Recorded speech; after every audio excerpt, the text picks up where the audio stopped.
Jyotirgamaya, Mrityurma Amritam Gamaya. A ray of light is a ray of hope. Let's all leave the darkness and step towards the brighter path. Let's begin with the traditional and auspicious lamp lighting ceremony as a tribute to Mother Saraswati, the goddess of knowledge. I now request our worthy chairman, Sir Shri Bharat Bhushan Mahajan ji, our director, Mr. Vishal Mahajan, and director, Mr. Sunny Mahajan, and principal, Mrs. Shubhra, along with Mr. Jim McLaughlin, the co-chair IC3 conference, to be on stage to light the lamp and symbolically inaugurate this program.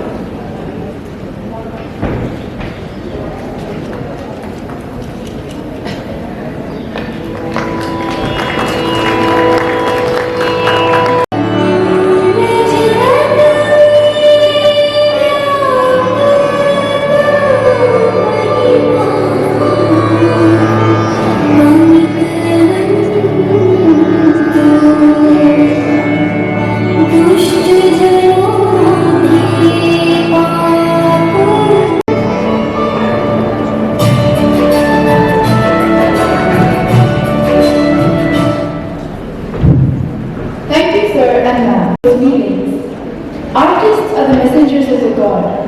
Now the young artists of our school are coming to express their joy and happiness for having you all with us today.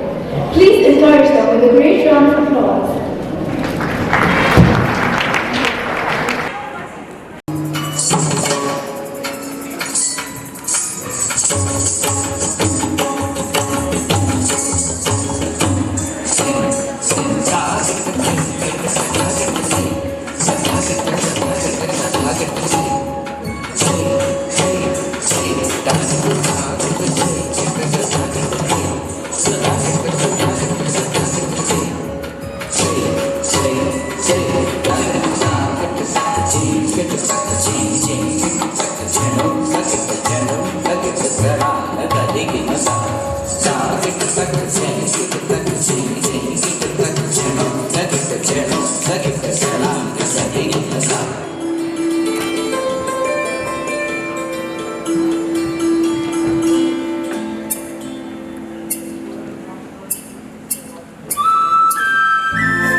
Indeed, not just teaching and learning within the four walls of the classroom. It is about creating the awareness not only for the students but also for the teachers and educational leaders.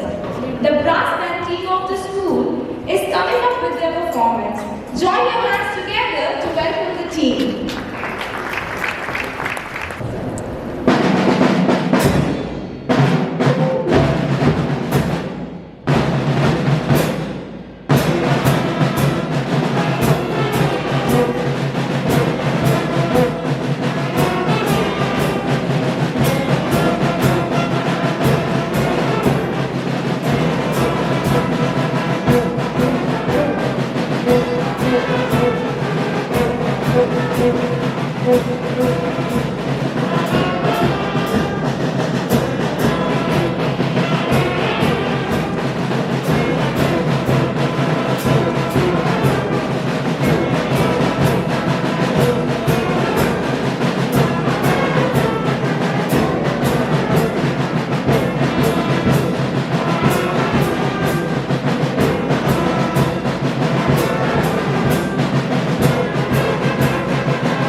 Wow, marvelous guys.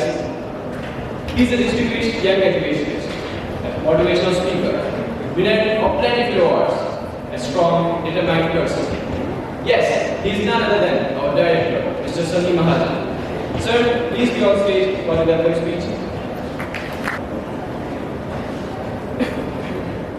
A very good morning to all the educators present here today.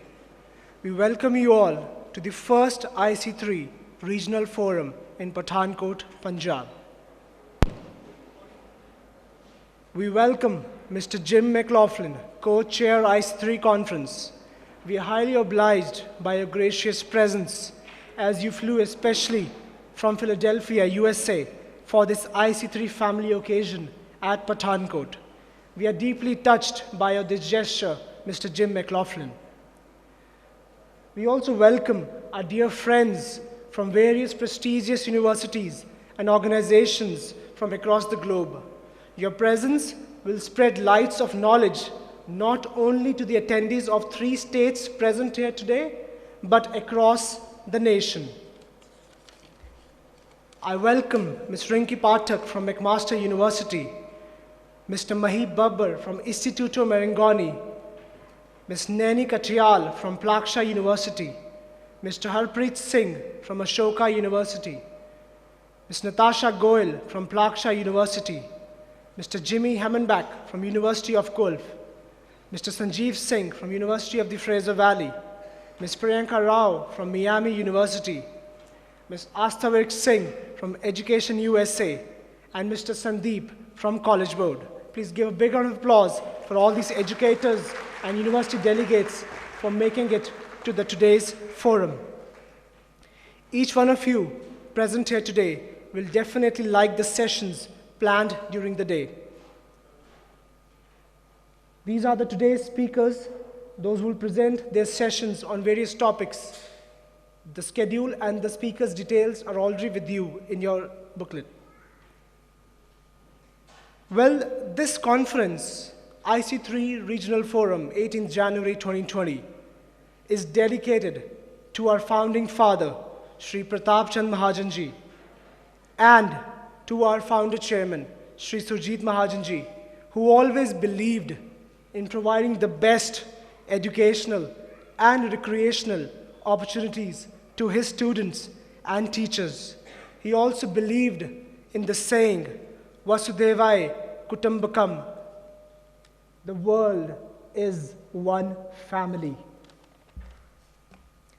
Partap World School journey with IC3 started 4 years ago, and we believed in their vision.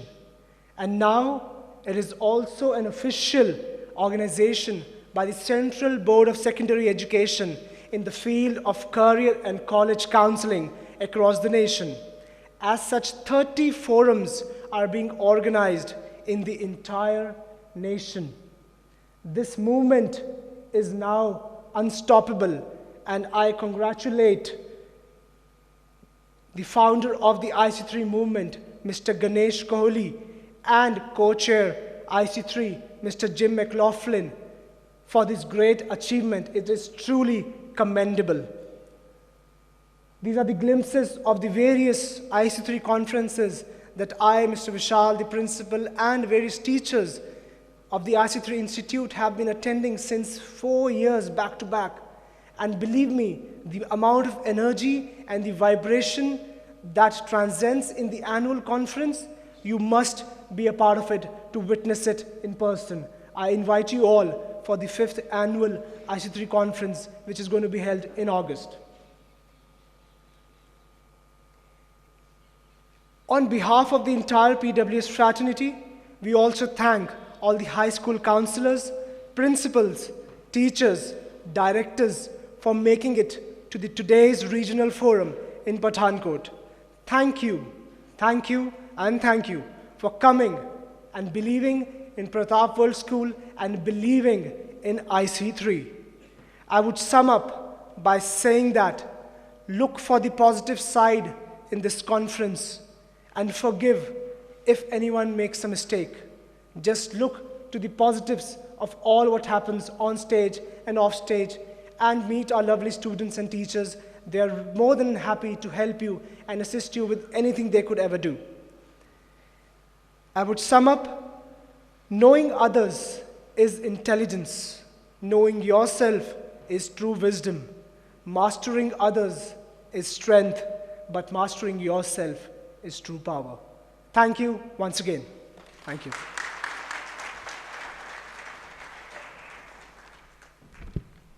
Thank you so much, sir. We really feel privileged to have your supervision and backing with us at all times possible. Without you, all this would not have been possible. Now, we play a short video about our co-host, Plaksha University, and we thank them for their support towards the IC3 movement.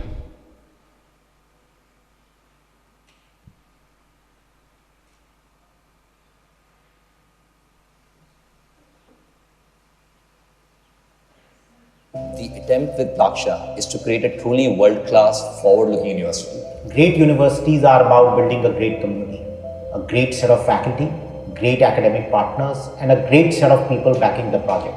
At one end, you're doing AI and ML, and then you're looking at ethics and working environment, human psychology. The curriculum at Plaksha will involve students to learn new age technologies along with the humanities and social sciences. And all this while also imparting leadership ability and developing their emotional quotient.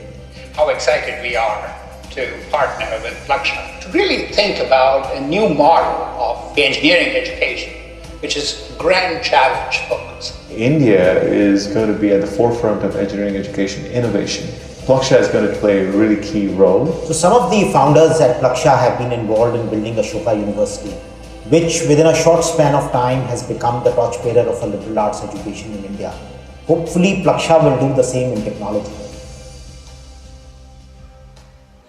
And student services at Chestnut Hill College and Drexel University, located in his hometown of Philadelphia, the city of brotherly love and sisterly affection. Prior to joining the IC3 team full-time in September 2019, Mr. Jim most recently directed the Office of International Students and Scholar Services at Drexel University, where he led a team of 8 professionals serving 5,000 plus students and scholars. He has been involved with the IC3 movement since 2016 and has attended every annual IC3 conference. Mr. Jim has held several IC3 leadership positions, including chair of both the Outreach Committee and University Committee. Mr. Jim resides in the Philadelphia suburbs with his family and currently serves as co-chair of the 2020 annual IC3 conference. Mr. Jim McLaughlin, co-chair IC3 conference, will start with the IC3 introduction and opening keynote of today's program. I would like to request our most respectful chairman, sir, Bharat Bhushanji, Director, Mr. Vishal Mahajan, Director, Mr. Sunny Mahajan, and Principal, Ms. Shubhra, to do a formal welcome of Mr. Jim McLaughlin, co-chair IC3 conference.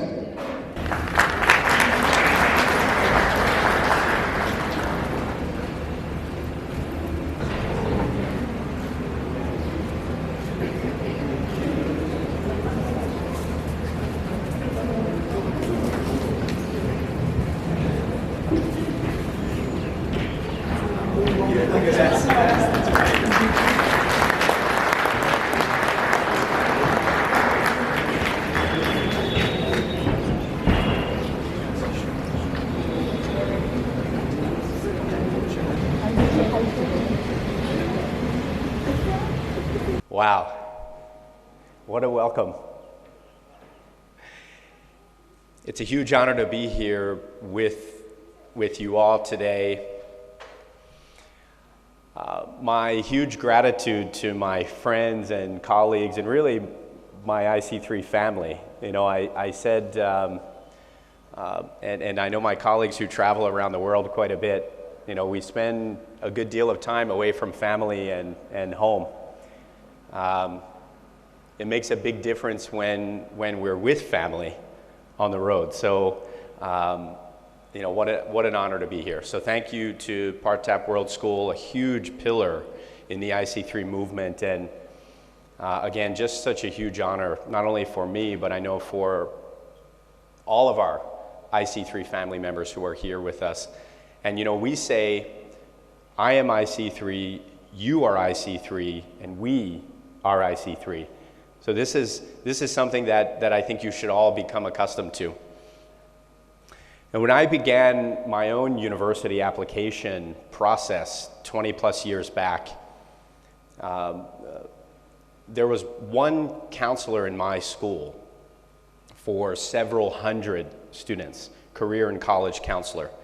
And it was a very process-oriented, right? So we met, we had discussions about the transcript, we had discussions about how to do the application itself, but really that was about it.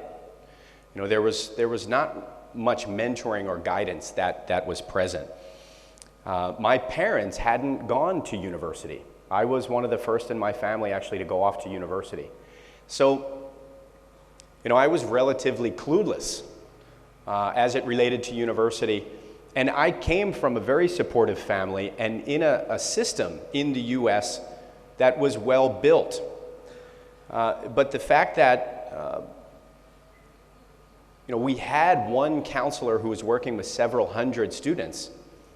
Was not an ideal situation. And in fact, I was one of the lucky ones, because most schools around the world do not have any support for students in a career and college counseling capacity.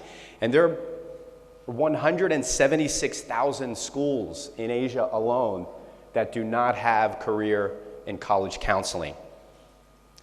So we've set out to change that system. We've set out to train 100,000 career and college counseling professionals within a 15-year period. And that's really why we are here. Sensitize, glamorize, and develop. These are the three pillars of the IC3 movement.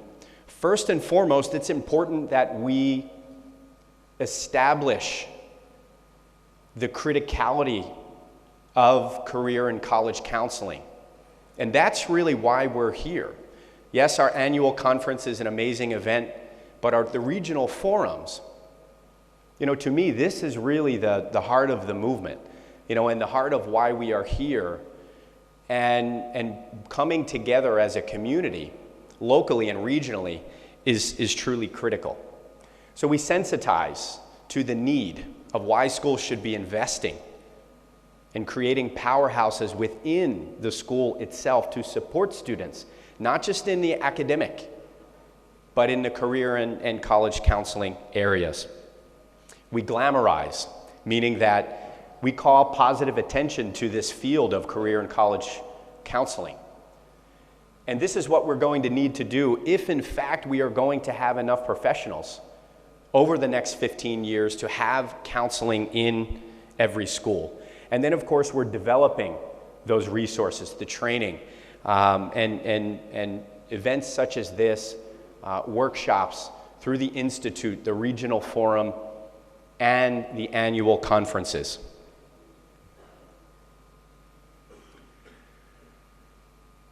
The 5th annual IC3 conference, I pinch myself a little bit when I think about that, as many of you were at the first annual conference in 2016.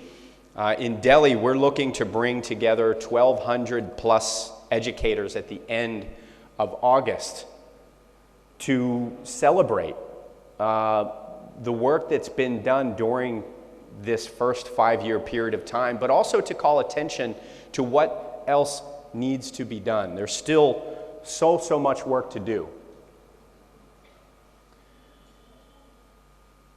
The annual conference is one small aspect of the IC3 movement. The IC3 Institute is a 1-year-long certificate training program that is completely free and accessible for full-time school-based teachers and counselors. This is perhaps the most important aspect of the IC3 movement. This is how we are going to train 100,000 professionals over the next 15 years. And we hope that there are many in the audience today who would be a future Institute student and scholar, right? To bring this important need to your schools. All right, so we're going to be talking a lot about the Institute today. And of course, the regional forums. In 2020, we'll have 28 regional forums across 7 countries. So when we mean to say that we're bringing the movement of career and college counseling to the world, this is how we are doing it, right? So it's an honor to be here at Partap World School today as a part of that fabric and a very important thread within that quilt. So we'll go ahead and skip over the video, I think, at this stage. Yeah, right.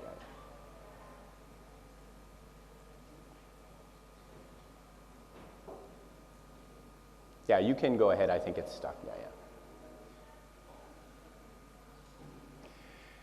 So it's important that as we think about IC3,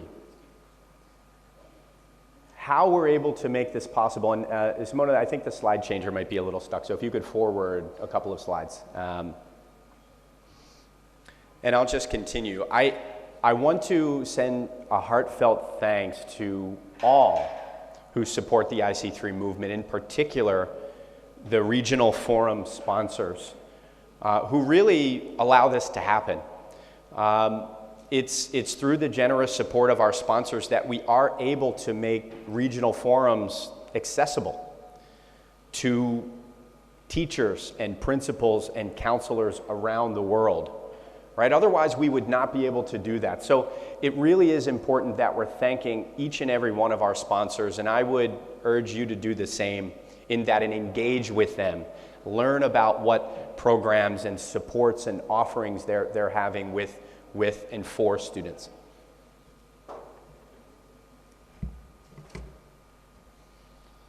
We would be lost without our host schools.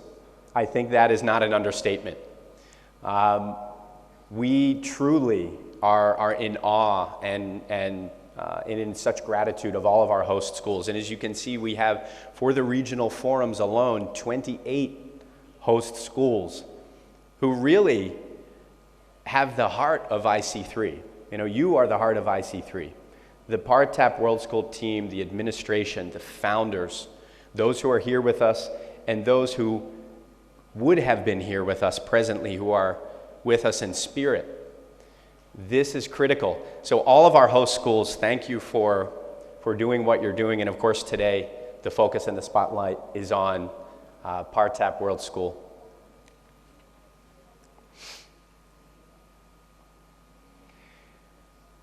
Welcome again to the IC3 Regional Forum, the first in Pathankot.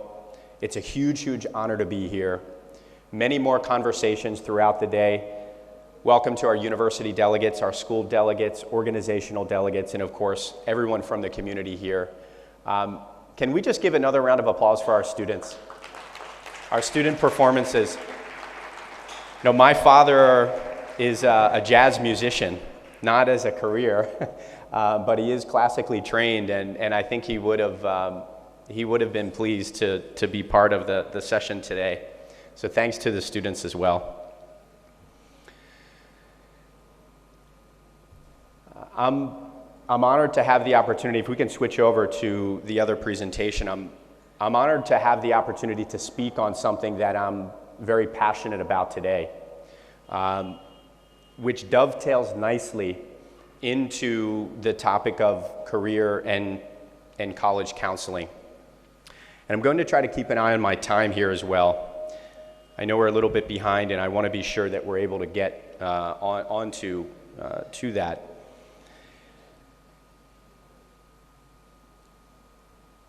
Being an excellent educator is an exercise in humility, and I think you all know that in this room. But all that it requires of us is that we act like the hummingbird. Now, I'll come back to this.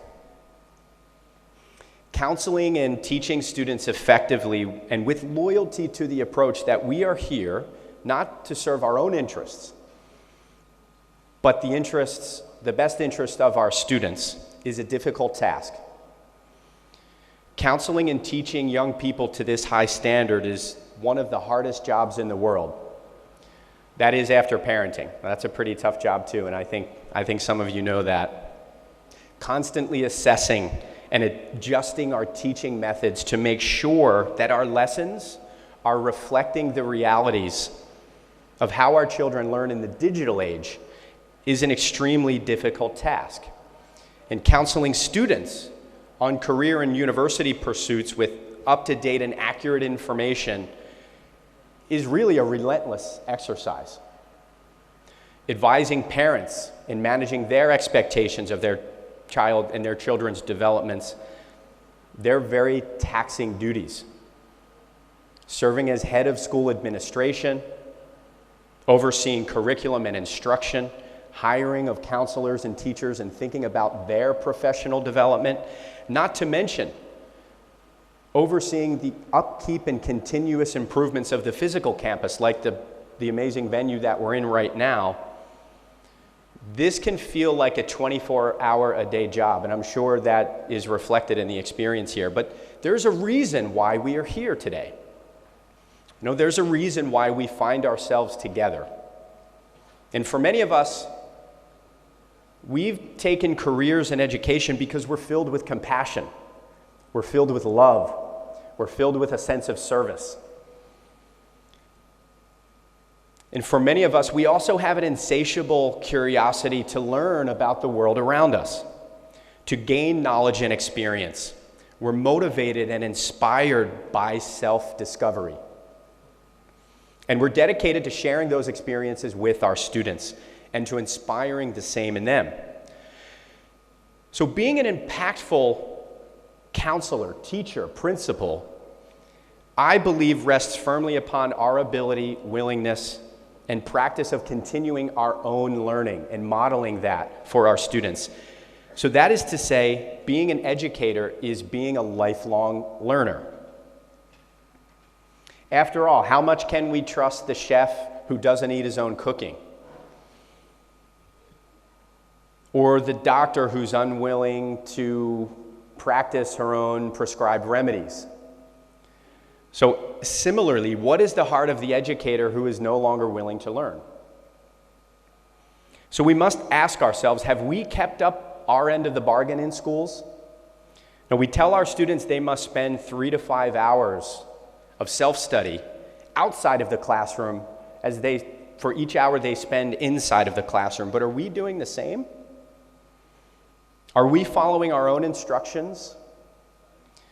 And have we remained committed to assessing the relevance of our lessons from week to week, from year to year? Have we made sure that the infrastructure in our schools is supporting students' developments and helping them navigate this landscape of career and college counseling and university advice by having a full-time career and college counselor in the school itself? And for those career and college counselors in the room, have we surveyed our children, checked up on their outcomes, and not simply based on placements and rankings, but what about well-being and happiness? For my university colleagues, have we gone beyond the simple transactional relations of student recruitment to invest in schools themselves? And for my colleagues here today, that answer is yes, because they're here investing in schools and in that. So I come back to the premise that being an educator means being a lifelong learner. And this, I'm proud to say, we all share. Now, let me just say that the rhetorical questions I'm posing here today are not to incite any feelings of guilt. They're not accusatory in any way. Quite the opposite, in fact, that each of you in this gathering today is here precisely because of your commitment to your own learning and your own development. And as a result, that reflects your investment in your students' learning and their development. So with this in mind, my questions are actually to remind you all and to remind myself of this responsibility that we have. And they're also intended to acknowledge that the high level of expectation that we keep can sometimes overwhelm us in the day-to-day. And when those feelings come, we simply need to take a pause, breathe, and channel our inner hummingbird.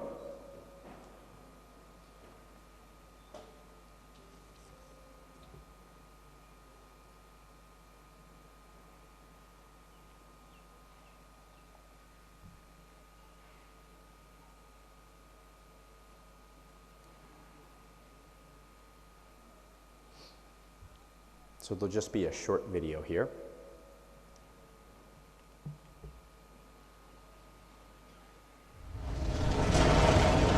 We are constantly being bombarded by problems that we face, and sometimes we can get completely overwhelmed. The story of the hummingbird is about this huge forest being consumed by a fire. All the animals in the forest come out and they are transfixed as they watch the forest burning, and they feel very overwhelmed, very powerless, except this little hummingbird it says, I'm going to do something about the fire. So it flies to the nearest stream, takes a drop of water, and it puts it on the fire and goes up and down, up and down, up and down, as fast as it can. In the meantime, all the other animals, much bigger animals like the elephant with a big trunk, could bring much more water. They are standing there helpless, and they are saying to the hummingbird, what do you think you can do? You're too little. This fire is too big. Your wings are too little. And you're big, so small. You can only bring a small drop of water at a time. But as they continue to discourage it, it turns to them without wasting any time and tells them, I am doing the best I can.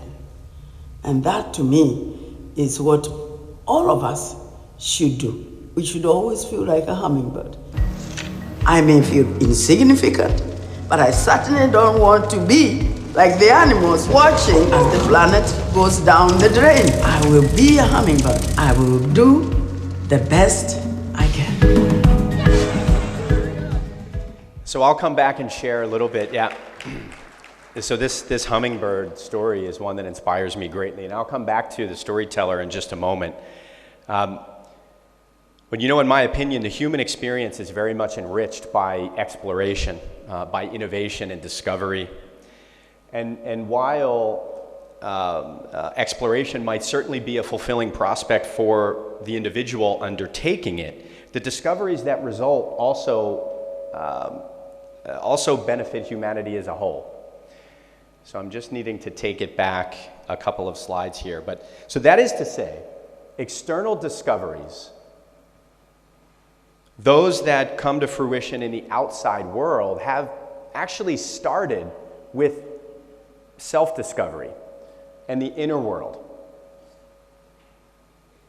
So whether that was the theoretical discovery of the existence of black holes, or, it's okay, Simona, just leave it where it is, it's good. No worries. Or a practical discovery and innovation like prosthetic limbs. Okay, or perhaps most powerful, innovation resulting from the combination of theory and practice, like how theoretical aviation morphed into the invention of the airplane. Okay, so these are just examples, right, of how innovation and self-discovery can lead to benefits for humanity. So, you know, I posed the question because innovation and discovery require that new paths be trodden and that new trails be blazed. So I posed the question, what would the world be like if we all followed in the footsteps of our fathers and mothers? You know, what would the world be like if we all pursued pathways that were simply expected of us? Wangari Maathai, our storyteller, was born in a small Kenyan village. Her father was a tenant farmer. Now, she went on to be the first East African woman to earn a doctoral degree and was later awarded the Nobel Peace Prize in 2004. But more importantly, Maathai founded the Green Belt movement, which ultimately led to the planting of 30 million trees in Kenya and training 30,000 women on skills-based training and development within that country as well. Now imagine if that intense hunger and desire for knowledge was not fed by her father, by her family, who ultimately supported her enrollment in school. You know, it would have been very easy at that time for her family to deny her that privilege because that was the standard at that stage in history. It was extremely uncommon for Kenyan girls to have the opportunity to go to school at that time. But Maathai and her family were not to be deterred. Now, I had the honor of hearing Wangari Maathai speak in 2006, and I often wonder how opportunities for girls' education in Kenya and around the world would be different if that intense hunger for knowledge and exploration was not fed. Another thought, imagine for a moment how the world might be different if during his studies in London, Gandhiji fully conformed to a Western way of life. Just imagine. And now imagine he brought those values back home to India when he returned in 1891. And further imagine that on his train ride in Pretoria, South Africa, imagine if he complied instead of objected to moving to the rear car on the train. Now, Gandhiji's conformity, in my opinion, would have certainly supported the status quo of colonial rule. And while this is a bit of speculation, I don't think it's a stretch. I don't think it's a stretch at all to think that it could have possibly delayed the movement for Indian independence, if not completely altering its course. So I believe that Gandhiji's legacy of non-violent protest and civil disobedience began with his determination for self-discovery. Now, you might say that in some extraordinary individuals, this self-discovery, this constitution, could never have been denied no matter what. Though in most instances, human beings, and particularly young people, need to be encouraged to explore. And this is why I believe we are all here. They need to be given the forum to ask questions, to feel a sense of self-determination, to have a freedom to choose, to some degree, what to do with their own lives and how to make an impact. But why does this really matter? Because you might dismiss the examples that I've highlighted here today as not being relevant in a broader context, perhaps arguing that they're only demonstrating the impact in very small cases and not having a communal impact and sharing that benefit of self-discovery in a wider lens. However, this isn't the reality. This sense of freedom to choose what to do with one's life has been shown to have a major impact on global well-being, that is, on global happiness. Now, one such measure of this is presented in the World Happiness Report. Now, the World Happiness Report is produced by the United Nations Sustainable Development Solutions Network and its partners, and it is a landmark survey that really takes the account of 156 countries and ranks them by how happy they perceive themselves to be. And I quote, "The differences in happiness levels among countries and also among regions are accounted for by 6 key variables, each of which digs into a different aspect of life. And these 6 factors are GDP per capita, healthy years of life expectancy, social support, as measured by having someone to count on in times of trouble, trust, as measured by a perceived absence of corruption in government and business. The key for our discussion today is the perceived freedom to make life decisions, and then finally, generosity." End quote. Now, this key discussion of the freedom variable is actually discussed in a much broader context of the social foundations for world happiness. Now, whether a young person actually has the freedom to choose what to do with his or her life is typically not up to that person, typically not chosen by that person. Rather, the presence of this condition is determined by the environment by which that person is brought up. It's determined by the values and the infrastructure of the various systems that influence them. The system of government, the system of family, and as is most relevant today, the system of education. So, to a large extent, we are all products of our environments. So how are we doing? How are we doing in building the structures that foster this sense of self-determination? How are we doing in fostering this freedom for young people to have a say in their own careers and in their own futures? Well, recent data not only indicate that there's significant room for improvement, but that we should actually have particular concern regarding the well-being of our youth. Now, the World Economic Forum summarized some of the takeaways of the OECD's Program for International Student Development, also known as PISA.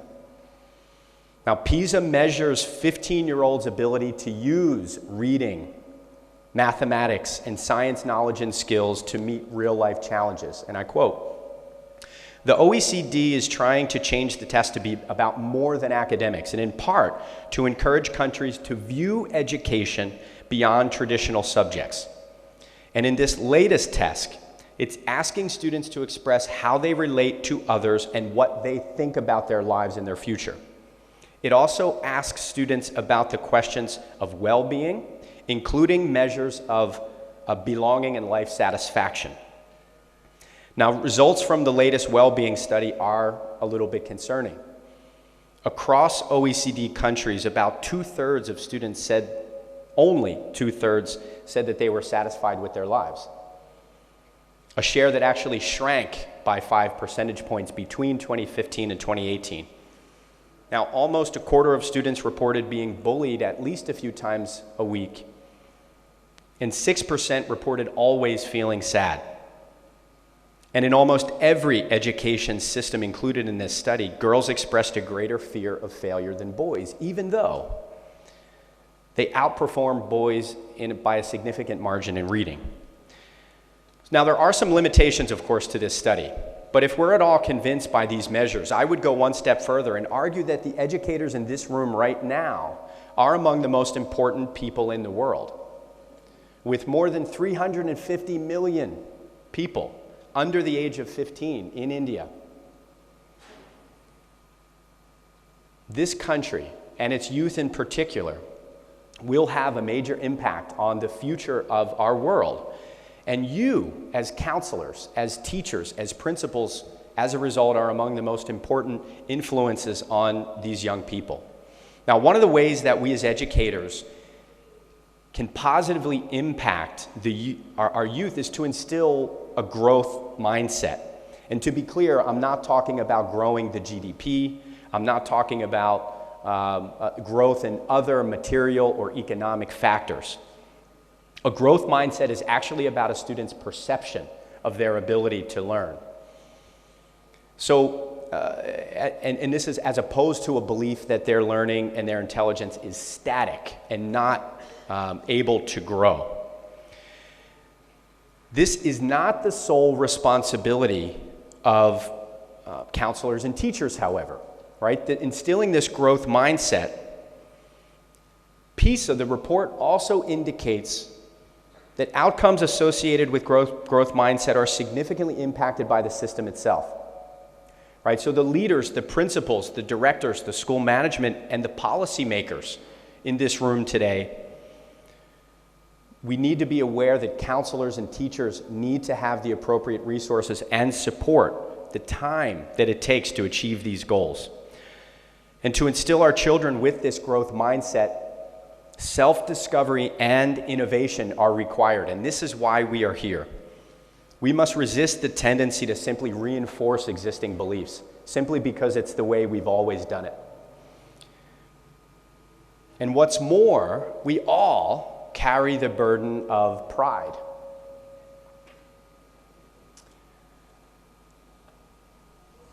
So I like this quote. I often think of it.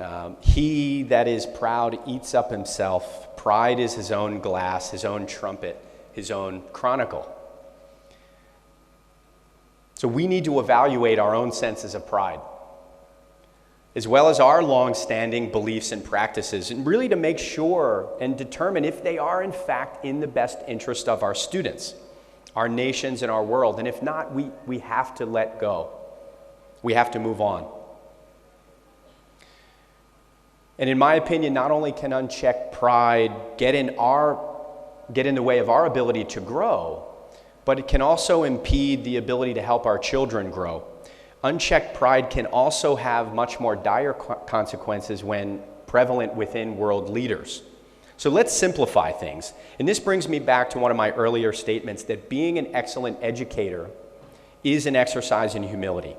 And for me, one of the most powerful calls to humility has come from taking in a famous reflection by one of the 20th century's most prominent intellectual explorers, Carl Sagan.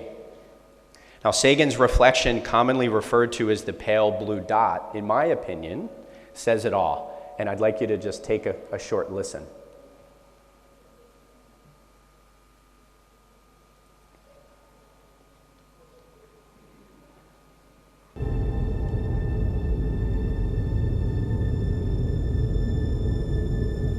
That's here. That's home. That's us. On it, everyone you love, everyone you know, everyone you ever heard of, every human being who ever was, lived out their lives. The aggregate of our joy and suffering, thousands of confident religions, ideologies, and economic doctrines, every hunter and forager, every hero and coward, every creator and destroyer of civilization, every king and peasant, every young couple in love, every mother and father, hopeful child, inventor and explorer, every teacher of morals, every corrupt politician, every superstar, every supreme leader, every saint and sinner in the history of our species lived there, on a mote of dust, suspended in a sunbeam. The Earth is a very small stage in a vast cosmic arena. Think of the rivers of blood spilled by all those generals and emperors, so that in glory and triumph they could become the momentary masters of a fraction of a dot. Think of the endless cruelties visited by the inhabitants of one corner of this pixel on the scarcely distinguishable inhabitants of some other corner. How frequent their misunderstandings, how eager they are to kill one another, how fervent their hatreds. Our posturings, our imagined self-importance, the delusion that we have some privileged position in the universe are challenged by this point of pale light. Our planet is a lonely speck in the great enveloping cosmic dark. In our obscurity, in all this vastness, there is no hint that help will come from elsewhere to save us from ourselves. The Earth is the only world known so far to harbor life. There is nowhere else, at least in the near future, to which our species could migrate. Visit? Yes. Settle? Not yet. Like it or not, for the moment, the Earth is where we make our stand. It has been said that astronomy is a humbling and character-building experience. There is perhaps no better demonstration of the folly of human conceits than this distant image. To me, it underscores our responsibility to deal more kindly with one another and to preserve and cherish the pale blue dot, the only home we've ever known.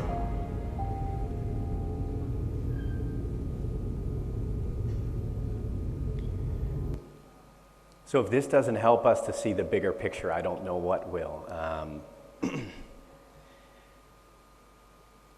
This gives me chills, and I wanted to share it for those who weren't familiar with it. But how do we interpret the pale blue dot? How can we integrate this into our daily lives as educators? You know, for me, it's a reminder that I'm part of something much, much larger than myself. But it's also a reminder that no matter the title or designation that we hold, we are all inhabiting this pale blue dot. Prime Minister Modi, the young man who served my tea this morning, I myself, we are all the same in this way. Now, it's important that you don't misinterpret. This is my meaning to say that we are in any way insignificant. It's quite the opposite, in fact.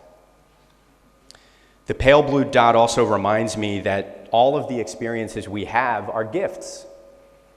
Each of the interactions that we have every day is a gift. That will be true for every interaction that we have on this day. And most importantly, it's true of every interaction that we will have with our students. And this is where we as educators will make our impact with each individual student, inspiring their journeys of exploration and self-discovery and innovation. Now, there are practical ways that we as principals and counselors, even though this is a bit abstract, There are practical ways that we can turn exploration into outcomes. I would urge you to take a measured, practical, research-based approach to supporting your students' natural desires for self-discovery, to instill a positive growth mindset. And this will actually help to bridge the gaps that might exist between communication and understanding and gaps therein between students and parents. So I'll highlight two of these here today. The first is experiential education.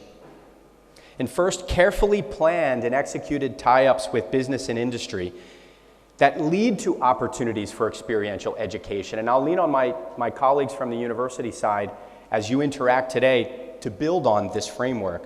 But this enriches the theoretical through the practical. And this can include things like cooperative education, which you're going to hear about today, intentional volunteer posts, internships. These can be prioritized at the school level and the university level. Secondly, establish a counseling laboratory in your school. The counseling laboratory will actually employ techniques that are research-based, and they will use students themselves in organized investigation and research into 4 key areas. First is research into industries themselves, whether that's business, design, engineering. Do research on the current state of affairs, the history of that industry. Find out everything you can and employ those students to engage with that. What are the career options? What are the top careers within a given industry? Right? Illuminate this for parents and for students. The third aspect of the counseling laboratory is case studies. The examples, stories of success, perhaps stories of challenge. And 4, perspective on anticipated growth of that industry. So when you're having conversations with students, it's not based on our perception of old values or existing systems. It's based on evidence, it's based on fact and research. So the next time you're presented with a divergence between a parent's plans for their child's education and the child's own intentions, approach it from the perspective of investigation and research. And remember to ask the question, what would the world be like if we simply all followed in the footsteps of our fathers and mothers? And while in some cases that's a great example, we have many of those here today, what if we all did what was simply expected of us? Leonardo da Vinci, who painted the Mona Lisa, his father was a notary. J.K. Rowling, author of the Harry Potter series, her father was an engineer. Florence Nightingale, who's recognized as a pioneer of modern nursing, her father was a wealthy landowner and an influential figure in business and industry. Think about these examples. And if on any given day, at any given moment, you're overwhelmed with this feeling that there's just too much to do, too many problems to solve, just remember that the only thing we need to do as individuals and educators is to simply act like the hummingbird on a pale blue dot. Thank you.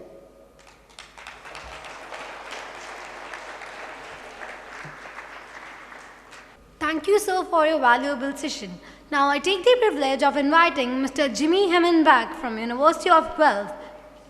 He is an educator and global citizen who currently serves as the Regional Operations Manager, Middle East and South Asia at the University of Guelph, Canada. He has traveled to over 50 countries, lived in 6 countries, and has previously worked in higher education in the United States for 7 years before joining University of Guelph, where he held the International Recruitment Team Strategy and Execution. Mr. Jimmy holds degree in Journalism and Spanish Philology from the United States and Sweden. His previous work includes student recruitment strategy in the US, Canada, relationship building with European higher education institutions for short-term programs, and teaching English, Spanish, and physical education in both Sweden and the US. He will throw light on cooperative education and student job opportunities in a Canadian context. All participants are requested to submit the feedback forms at the end of every session. Good morning, everyone. Thank you very much for that introduction. I'm very honored to be here today. Thank you so much, IC3. Thank you, Partap World School, for organizing this event for us. First time in Pathankot, so I'm really excited about that. I definitely hope that I will give you some information today that you can bring with you and that will enrich your knowledge about the Canadian education and co-op and job opportunities in general. For the introduction, thank you very much. Once again, Jimmy Hembach is my name. Born and raised in Sweden, as you can tell. I have my background. My dad is actually from Eritrea, from Africa. My mom is Swedish, but born and raised in Sweden, lived there my first 25 years roughly. Did my bachelor degree at Hawaii Pacific University in the US, a journalism degree with a political science minor. I was also captain of the soccer team when I was playing there, so athletics has been a big part of my life. Then I have a master's degree in Spanish philology, so I've taught both at university and high school. After 12 years in Hawaii, I decided to join my wife. She is Canadian, so have spent roughly a year and a half, almost 2 years in Canada. She's actually currently the college counselor, one of the college counselors at Woodstock School in Missouri. So that's part of my home as well right now. So thank you again for having me, and yeah, let's get started. Bachelor of Commerce, all our business programs have co-op. All of them, okay? So anyone who wants to go into Bachelor of Commerce, first of all, they need math. That needs to be mentioned. Anyone going into these programs needs to have math. But all these programs do have co-op. Bachelor of Computing, same thing. Both of those majors, computer science and software engineering, offer co-op. Just like engineering. Same thing. All the engineering programs that we have offer co-op.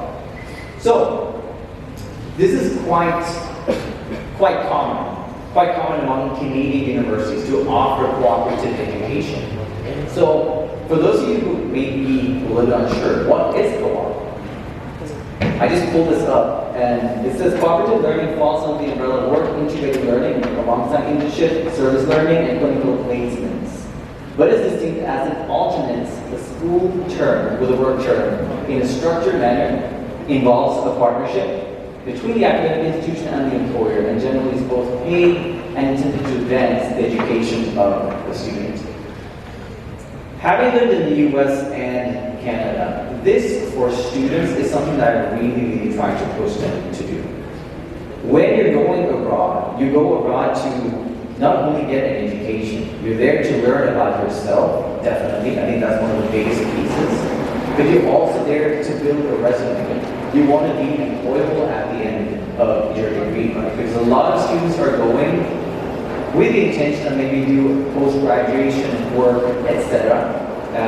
And you need to place yourself properly in the market. Whether that is co-op, internship, etc. We can have that conversation later on. But I think the cooperative education programs that we have in Canada, they are absolutely amazing.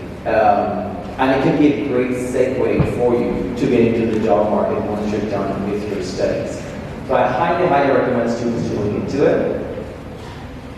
Just to give you some examples, which are really hard to see. So I can talk about the actual structure of the cooperative education. So what does it mean? You apply to the university. You make sure to include co-op in the application for most universities. Okay? You need to make sure that, am I supposed to check a box that is saying, yes, you need to apply, yes, I want to do co-op, because otherwise you might miss out on that opportunity. So for a lot of universities in Canada, you have to check the co-op option immediately when you apply. What you're going to do if you get into the program, I'll show the structure of a cooperative education program in a little bit. But how it works is that the first year, At University of Guelph, and I give you that as well, a couple of options for you, because cooperative education may start your first year at the university, it may start the second year, it may start after the second year. It varies from university to university. University of Waterloo, for example, very rigorous program. Many of those programs, they start their co-op already the first year. You look at the University of Guelph, University of Carleton, we wait until after the second year with the co-op. Different philosophies and different ideas, but what it means is that in our context, as an example, the first year the student is going to take a course called Co-op 1100.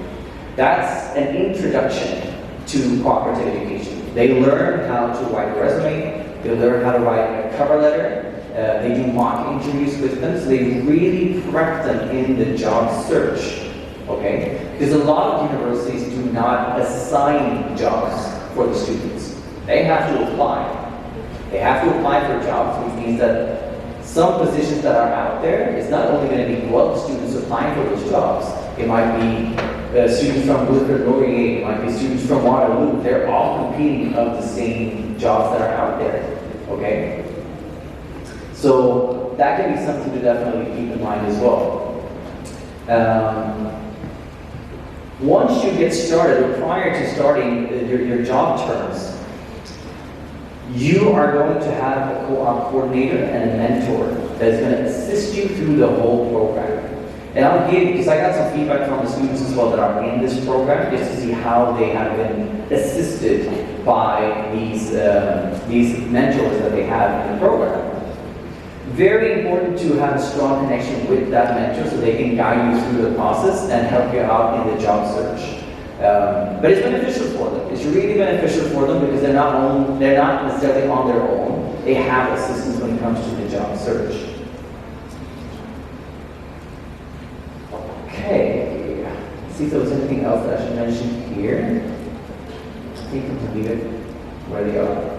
So, I wanted it to be as visual as possible, so we really get a clear understanding of what a co-op structure looks like. I'm going to give you three options. This is engineering systems and computing, and as you can tell, like I said, the first 2 years, fall, winter, you're a regular student. Okay, you don't work at all. The only work you can work if you want to, but that would be not in the co-op program. That could be as a work-study student, it could be volunteering, we can talk about it a little bit as well. But then after the second year, once you have done the co-op 1100, the introduction course, once you've talked to your mentor, once you started to apply for those jobs, that's when you start to work. So you work in the summer term, that's when you start. You do 16 weeks of work, okay? 16 weeks of work, so the whole summer is just work, and you're getting full pay at most co-ops. But that's something to definitely keep in mind.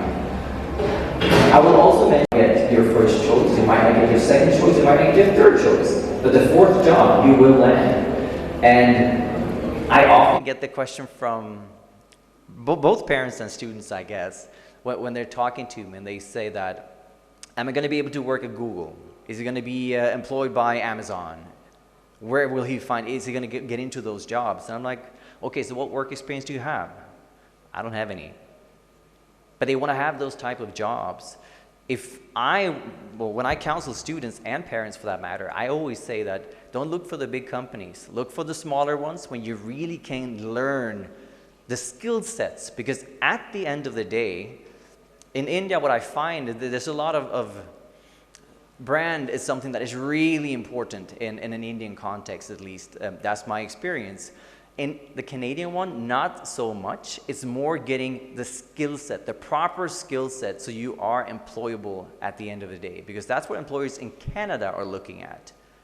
Whether you have a graduation degree from, or a university degree from UBC, University of Toronto, University of Guelph, Carleton, in a Canadian context, it doesn't really matter too much. It's more so what kind of skill sets do you have? What type of experience do you have? What personality do you have? Communication skills. Those are things that we really, really need to hammer in so that they understand, they understand those things. Good. So that was briefly about co-op. Now, other job opportunities, internships, of course. They may be paid, unpaid, partially paid. So there's a good variation about it. They usually last between 6 to 12 weeks, and they happen when you are studying. And that's probably the biggest difference between co-op and internship, is that when you have a co-op, you work full-time and you don't study, okay? When you do internships, you study and work at the same time, unless you're doing an internship during the summer, because then you can work full-time, and that's perfectly fine.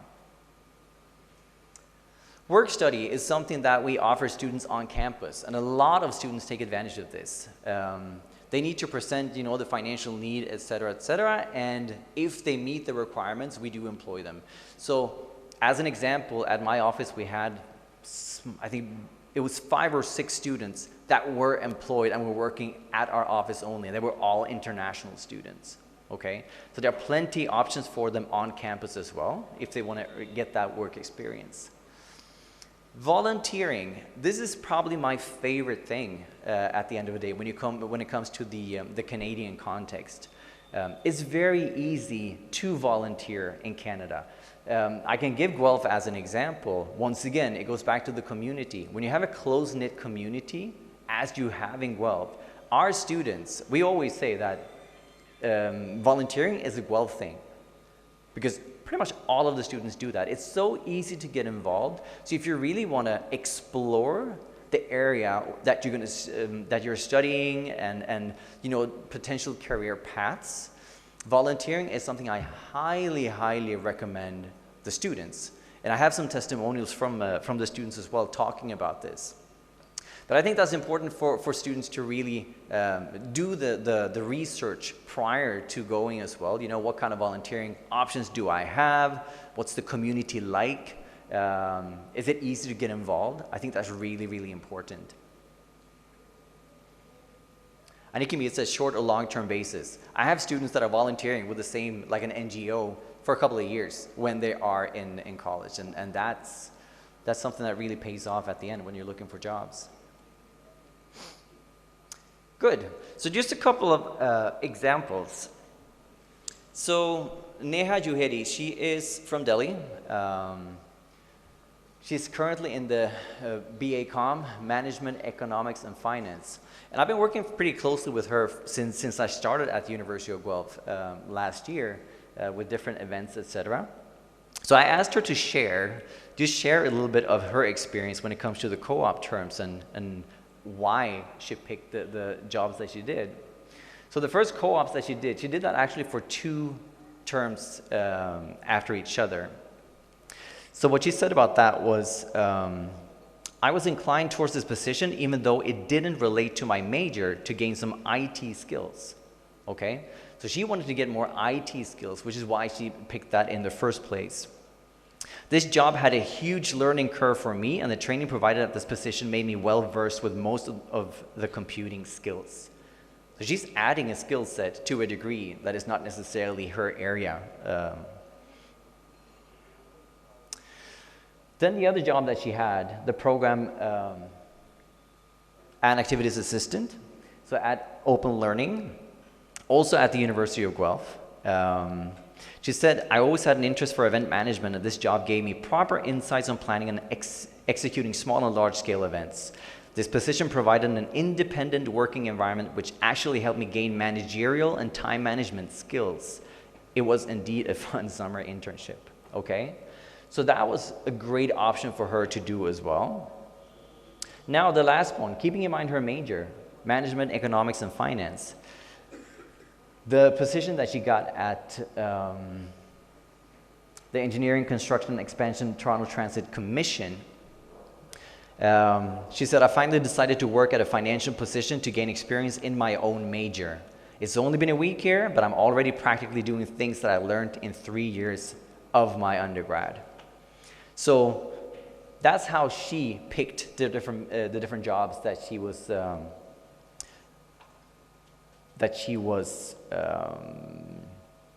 that she wanted to take at the end of the day. Now,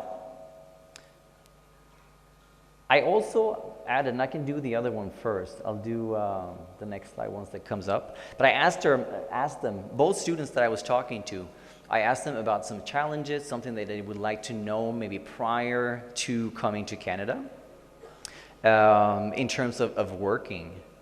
And both of them were like, they were pretty set. They had done a lot of good research about their programs, so they were quite prepared. Now, the cultural challenge, I think that's one of the things that they definitely were struggling with a little bit, because you have to keep in mind, we always talk about the initial stage, getting into a university, etc., but we don't talk too much about what happens after you get into the university. How are you going to cope with the cultural differences? It is a completely new environment to be in, and going into a job market that you're not necessarily familiar with. You might not have a lot of experience, and there's a cultural difference as well.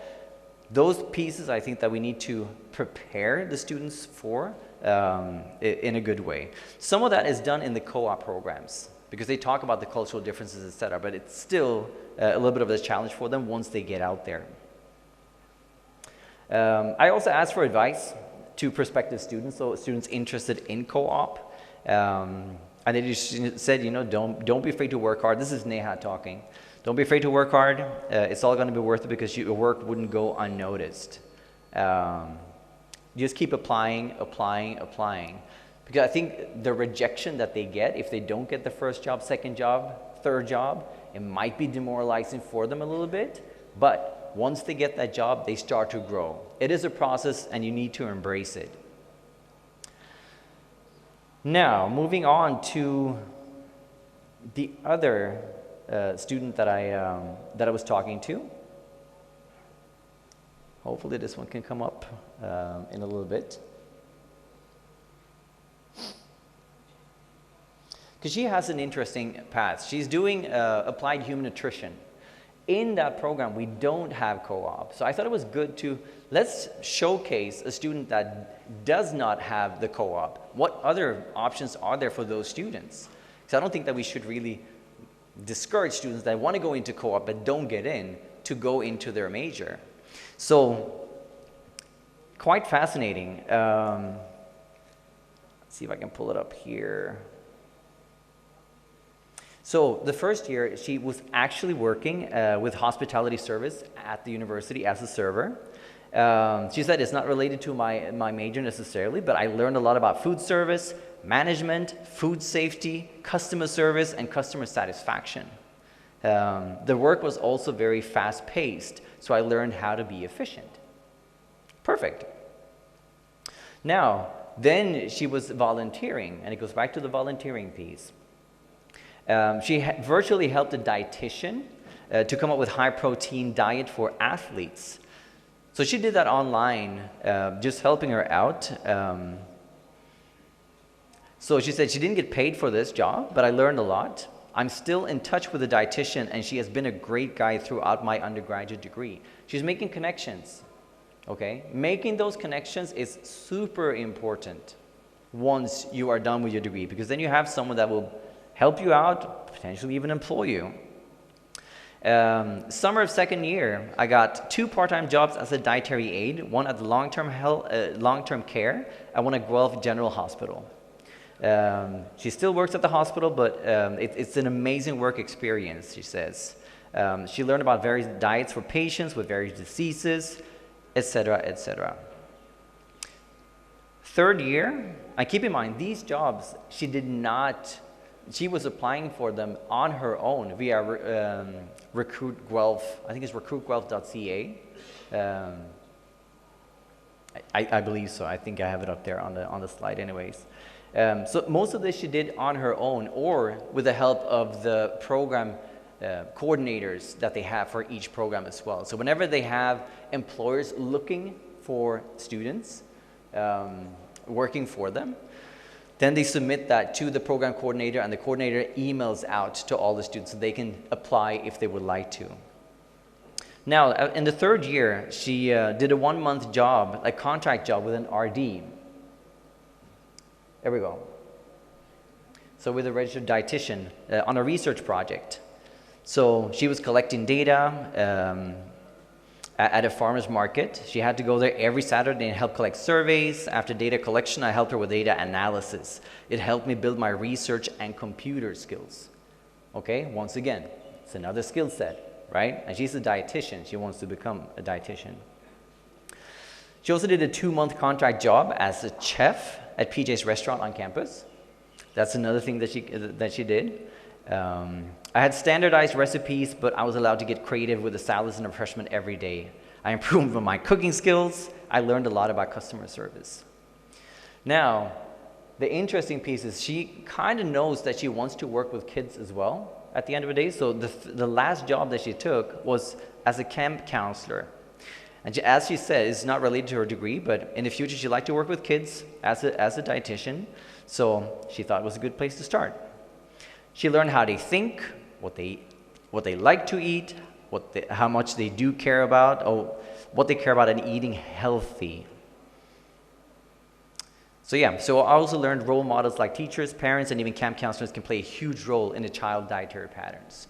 So that's been her path. This, for a student who is not part of a specific program like co-op, I'm very impressed by what she has accomplished. I think that's great. And I think this is a message to the students.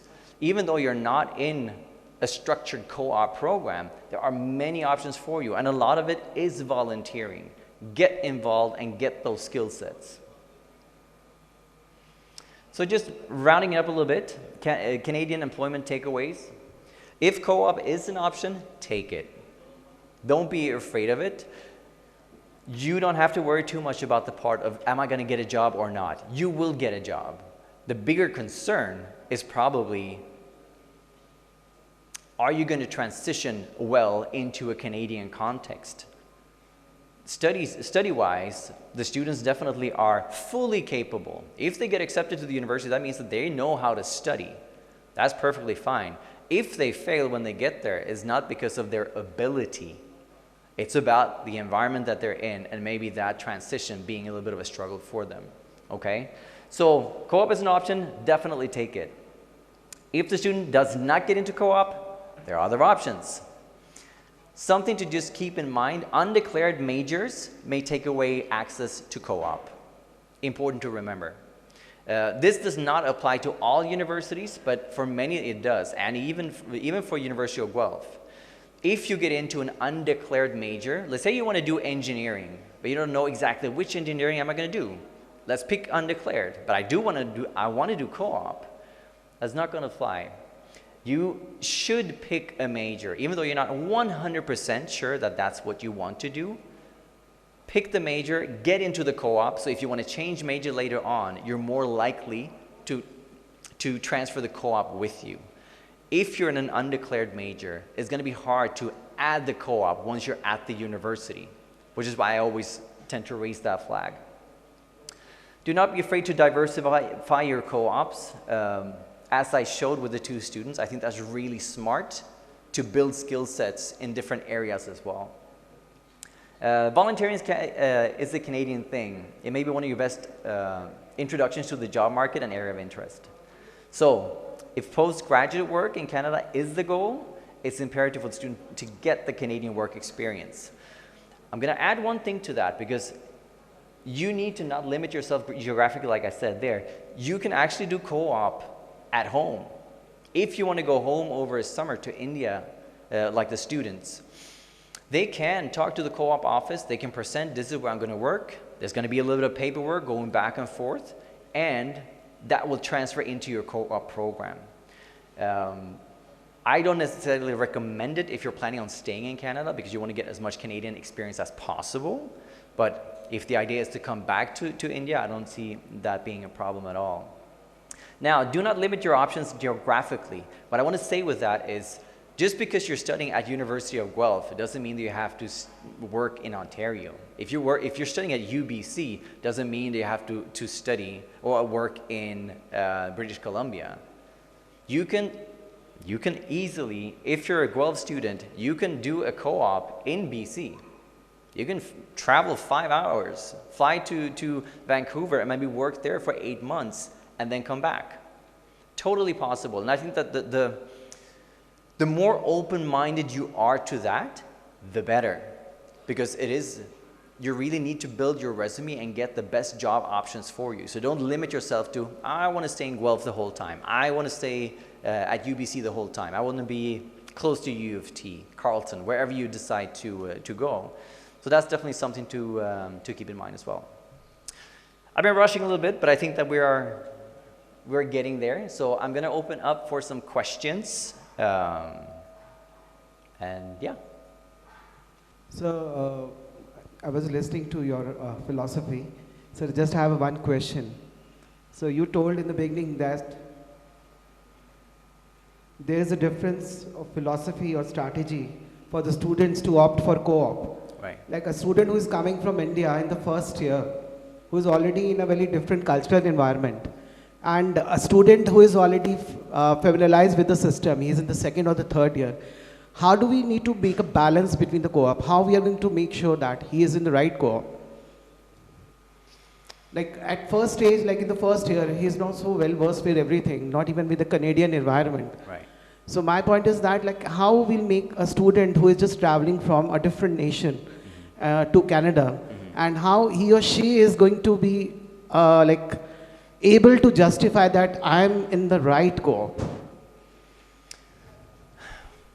I'm in the right co-op, meaning that... Or it is just like that hit and trial, that I first of all go for this co-op, if not, I'm not able to fit myself in that framework, I can shift to another one. Is it that possible, or is it that? Okay, I get your question. So, first of all, you need to pick the major that you're interested in, right? That's the most important part. You can change major when you get to the university, definitely, absolutely. But the co-op is kind of stuck with the major that you're choosing. If you're changing major within business, then a switch from, let's say, management, economics, and finance to hospitality, that might be an easy switch. But if you choose to change major from maybe a Bachelor of Commerce to a Bachelor of Science, and you want to have co-op there as well, that's going to be challenging, okay? I think going back to your initial question about the whole cultural aspect, that's something for me it's probably one of the hardest things for the students that are coming from abroad. I know that, like I said, some universities, they start with a co-op already the first year, which University of Guelph doesn't really believe in, since they wait almost 2 years for the students to get started. And I think that is because of the adjustment at the end of the day, the cultural adjustment. But in terms of picking the right co-op, I don't know exactly if I understand the question, because it goes back to the major, right? It's like you pick a major, you might choose your major.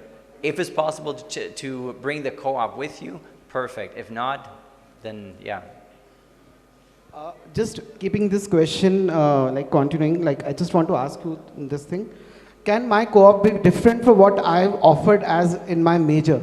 Suppose I am like offered major is in finance and economics, and can I go for a co-op which is very different, what hospitality, or it has to correlate with the same subjects which I am having as my major? Like suppose my student comes to me and asks me like, I have a major in economics and finance. Right. Can I have a co-op from other? Can I go for hospitality, because I love to be in hospitality? Right. I mean, the co-op, once again, you're working with a mentor, a coordinator. They will guide you. So as you saw in the examples here, there are students that are in the business programs, but they're doing co-op that are related to computer science. Okay? So there are crossovers, definitely, because there's a lot of transferable skills. Just because you're doing a business degree doesn't mean that if you're doing, if you have a job that includes a little bit of maybe psychology, whatever it might be, it all depends on what you're going to do afterwards. It is skill sets that you're looking for. But would I recommend a business student, or like not a management necessarily, but an accounting student to take jobs that has to do with hospitality only? No, I wouldn't. It needs to make sense, obviously. But yeah, there is some flexibility for sure. It all depends on what you want to get out of it. Thank you so much, sir. Yep. Get one up here. They're coming with a microphone. Yes, sir. For example, sir, I have applied as a student for a program in which math is not as a prerequisite, right? And once I am there, I want to switch over my major. For example, I want to land up either into economics or psychology. So is it possible? To switch major if you Yeah. don't have math? Yeah, if pre-requirement Yeah. for math is for my earlier program, and later, once I am there, I want to switch over my major. Right. You can switch major, absolutely. You can do that during the first year. The difficulty is if you go into an economics program, which is a Bachelor of Arts at the University of Guelph, and in the Canadian context, that would be, they don't require math normally for economics programs because it falls under Bachelor of Arts. If you want to go into business after the first semester, business does require math. And if you haven't taken math during that first semester, no, you're not going to be eligible. You need to have the requirement. So it all goes back to the requirement of the specific course that you are going into, that you want to get into. Okay, what about psychology, sir? Yeah, Psychology, does not require math. no requirement. Bachelor of Arts does not require math. Okay. Yeah. Thank you. Yep.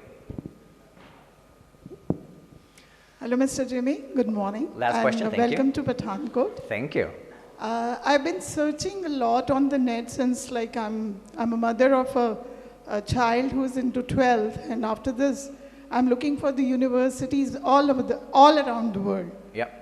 And, like, you know, as you're talking about the job and opportunities in Canada, like, you know, I've been talking to many students who are already part of some of the major universities in Canada. So, you know, most of the students, they are working with restaurant jobs, you know.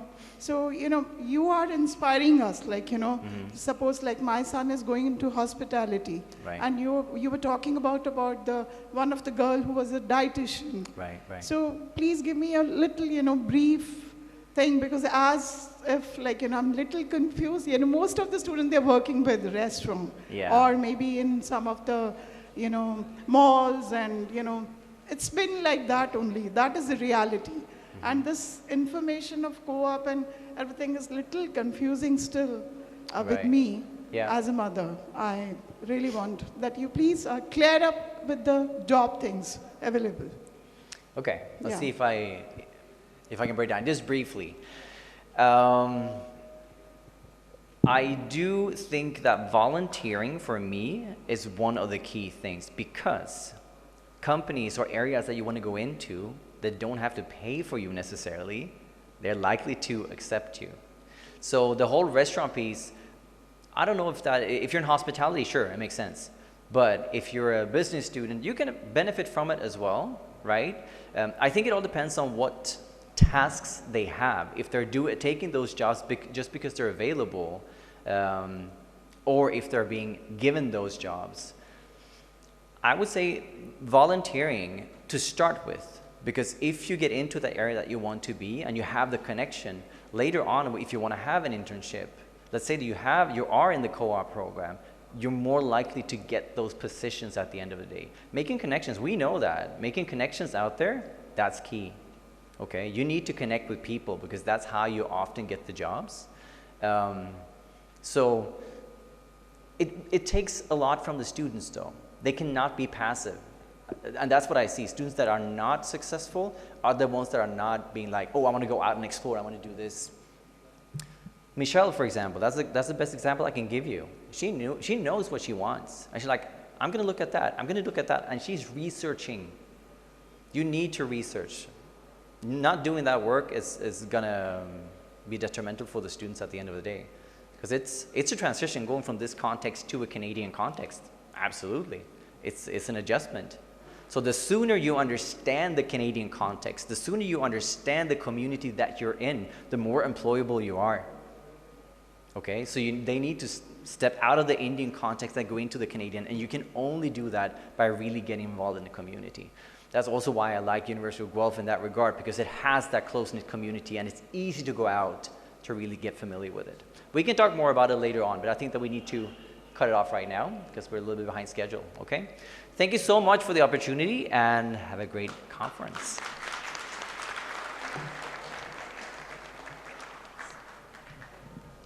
Thank you, sir, for your great informative session. Now I request all the dignitaries to please proceed for a tea break.